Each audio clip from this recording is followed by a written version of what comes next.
GeM TV நேயர்களுக்கு அன்பான வணக்கம்.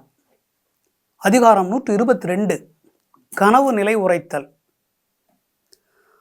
1211வது குறட்பாவை பற்றி நாம் இப்பொழுது சிந்திக்க இருக்கின்றோம். காதலர் தூதொடு வந்த கனவினுக்கு யாது செய்வேன் கொல் விருந்து. காதலர் தூதொடு வந்த கனவினுக்கு யாது செய்வேன் கொல் விருந்து. காதலர் தூதொடு வந்த கனவினுக்கு யாது செய்வேன் கொல் விருந்து. மக்களுடைய ஒரு சிறந்த பண்பாடு எது என்றால் விருந்தினர்களுக்கு உபசரிக்க வேண்டும், புதிதாக வருகின்றவர்களுக்கு விருந்து அளிக்க வேண்டும். அதுதான் ஒரு குடும்பத்திற்கு அழகு, குடும்பத்து தலைவிக்கு அழகு. அதுதான்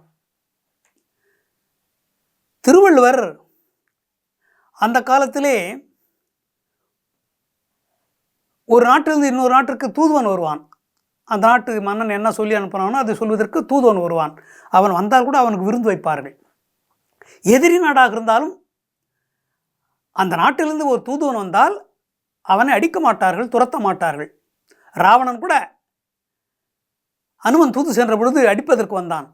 ஆனால் அங்கிருந்தவர்கள் எல்லாம் தூதுவரை அடிக்கக்கூடாது, தூதுவருக்கு நாம் மதிப்பு கொடுக்க வேண்டும், ஏன் விருந்து கொடுக்க வேண்டும் என்றெல்லாம் ஆலோசனை சொன்னார்கள்.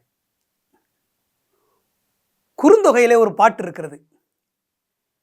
காகம் நம் வீட்டின் அருகிலே வந்து காகம் கத்தினால் கரைந்தால், காக்கா கத்தினால் அல்லது காகம் கரைந்தால் யாரோ விருந்தாளி வரப்போகிறார்கள் என்று அர்த்தம். அந்த காக்கைக்கு விருந்து வைக்கிறாள். குறுந்தொகையிலே ஒரு பாட்டில் வருகிறது. இந்த காக்கை எனக்கு நல்ல செய்தி கொண்டு வந்திருக்கிறது, என்னுடைய தலைவன் வரப்போகிறான், வெளியிலே இருக்கிறவன் பிரிந்து சென்ற தலைவன் வரப்போகிறான் என்பதை, இன்று வரப்போகிறான் என்று இந்த காக்கை சொல்லுகிறது. அதனாலே காக்கைக்கு விருந்து வைத்தாளாம். குறுந்தொகையிலே வருகிறது. இந்த இடத்திலே திருவள்ளுவர் சொல்கின்றார், ஒரு பாடலிலே தலைவன் பிரிந்திருக்கிறான், தலைவனிடத்திலிருந்து ஒரு செய்தி வருகிறது. அது என்ன செய்தி என்றால் கனவு வருகிறது. தலைவிக்கு கனவு வருகிறது இரவிலே. அந்த கனவு காதலனை பற்றி சொல்லுகிறது. உன் கணவன் அப்படி இருக்கிறான், இப்படி இருக்கிறான், நாளை வந்து விடுவான், சீக்கிரத்தை வந்து விடுவான் என்று அது தூதாக வந்து அந்த கனவு என்பது கனவிலே வருகிறான். கனவு வருகிறது இவளுக்கு. அந்த கனவுக்கு விருந்து கொடுக்கிறாள்.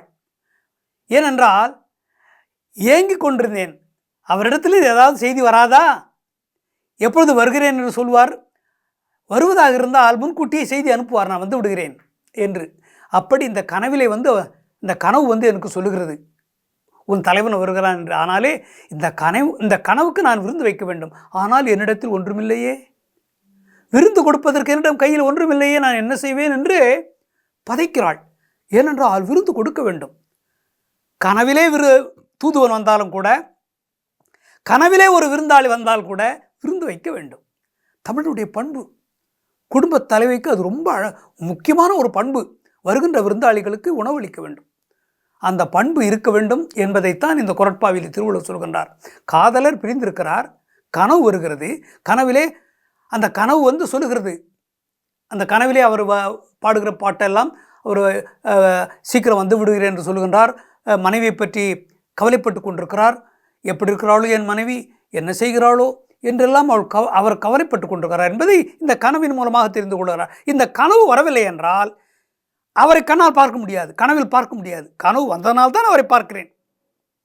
எங்கேயோ இருக்கிறார், எந்த தொலைவிலோ இருக்கிறார், எவ்வளோ தூரத்திலோ இருக்கிறார், பார்க்க முடியும், கண்ணால் பார்க்க முடியவில்லை, கனவில் பார்க்கிறேன். அந்த கனவு வந்தது இல்லையா, கனவு வந்ததனால் தான் நான் கணவரை பார்த்தேன், தலைவரை பார்த்தேன். இந்த கனவுக்கு நான் விருந்து வைக்க வேண்டும், கையில் ஒன்றுமில்லையே என்று ஏங்குவதாக எவ்வளவு சீதை கூட ஏங்கினாள்.